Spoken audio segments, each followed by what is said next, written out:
Hello everybody, welcome to ScottyDGaming. I'm Scotty D and today is my review of Control, and we're going to find out why it's not very good after the intro. I see that look in your eyes.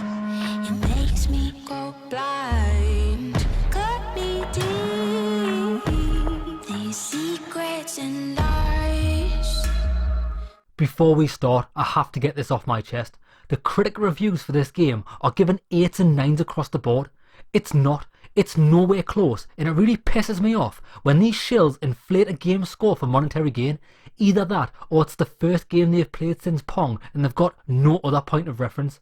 I suspect that people played the first 2 hours, thought, oh well, this is interesting and fun, then wrote the reviews, because the game does start out strong, but after the 3rd hour or so, it loses sight of what it wants to do and unravels into a tedious mess.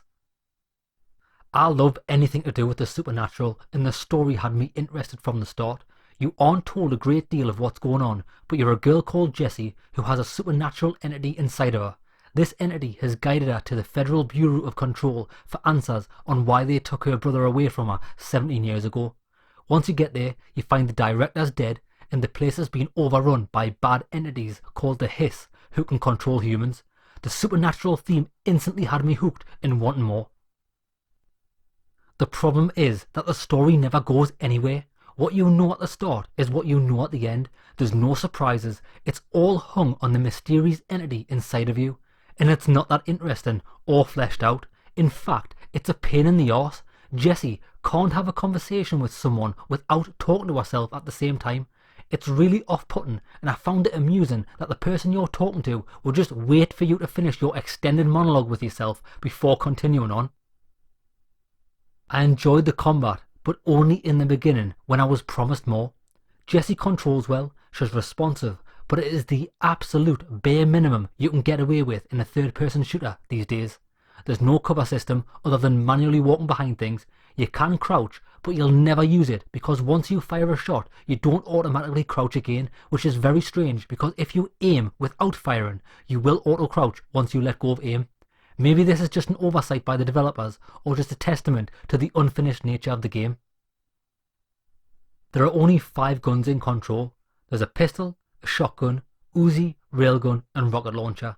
All weapons have infinite ammo which regenerates over time, so you don't have to worry about running out. However, I think this decision has had a damaging effect on the gunplay because all of the guns except for one feel underwhelmingly underpowered in some sort of weird balancing act to account for the infinite ammo.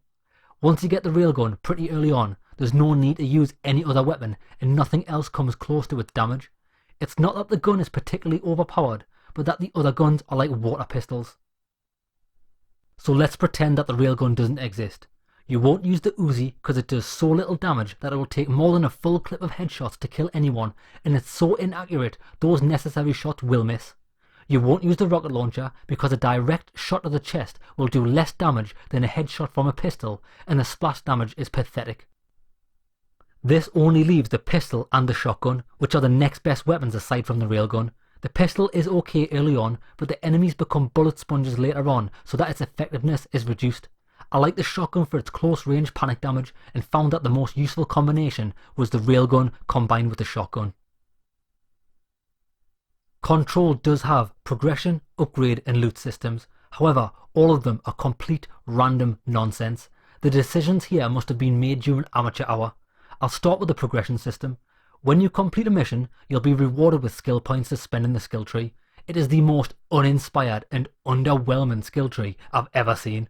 Upgrades simply consist of plus percentage improvements to either health, energy or specific powers, with the very rare occurrence of you being able to spend points to modify a skill for a new effect.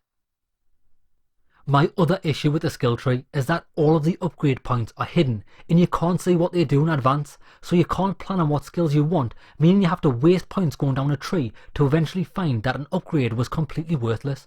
I'll give you a hint. There's nothing exciting in any of the trees, and the only tree you should spend points in is the throw tree because it's the most damaging attack in the game. The upgrade system is laughably bad. Not laughable in the funny sense, but laughable in the is this motherfucker serious type of way. You earn upgrade currencies from defeating enemies and can eventually spend them on either buying a new weapon or upgrading an existing one up to level 3. Bearing in mind that upgrading a weapon does not increase any of its stats, it only gives you an extra slot to equip a mod. You can find weapon mods from defeated enemies in loot chests, or you can buy them from the weapon mod screen using upgrade currency. The problem is that every avenue for earning a mod is completely random on what you'll get. There are no mods that change the characteristics of the guns, just boring percentage based boosts similar to the uninspired skill tree. For most of the game, you will find level 1 or 2 mods in chests that are absolutely useless to you, meaning that opening a chest is a chore rather than something to get excited about. There is one other way to earn weapon mods, and that is through challenges, which you can accept 3 at a time from the menu. All challenges relate to either killing so many enemies, specific enemies, or using certain guns to kill enemies. Complete the challenge to earn whatever tier mod is advertised, although the effect is still randomised. This challenge system could have been really good, but the developers were very lazy in implementing it, and instead of being targeted challenges, they are just randomised, meaning you can be tasked with killing a specific enemy in a specific location. However, you might have already finished that location and enemies don't spawn there anymore, making these challenges impossible to finish. I did find out that if you accept and cancel challenges immediately to refresh the challenge list, you can save yourself a lot of time and hassle, and only accept challenges that give tier 4 or 5 rewards and take place in locations where you know you're headed to, so you know the enemies are going to be there for you to kill. Now, speaking of the enemies, they are dull and the AI is only set to walk towards the player. Every combat situation plays out exactly the same. You enter a room, kill a few enemies, and then more enemies spawn in waves until they're all dead.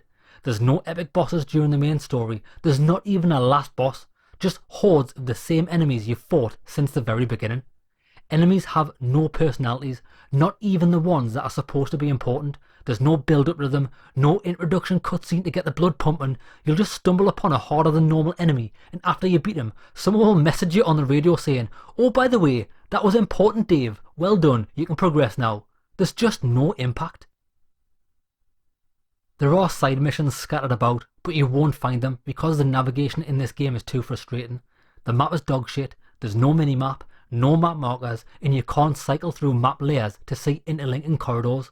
Oh, and the game doesn't pause while looking at the map, and since it's full screen, you can't keep it up and see where you're going at the same time. The worst part of Control is the level design. It's repetitive, lacks visual diversity, and every area feels empty with no atmosphere. It's not a fun game to explore, and that's why you won't be doing it. The game is quite short. I finished it in 12 hours, but 2 of those hours were spent lost in trying to navigate the areas. Out of the 10 hours of actual gameplay, there were only 2 memorable moments that got me excited. One was an optional boss battle, which was the biggest boss in the game, and the other was an awesome combat sequence in a maze with an awesome rock tune playing in the background that got me absolutely pumped. However, both of the sequences only lasted 10 minutes each. It's not good enough.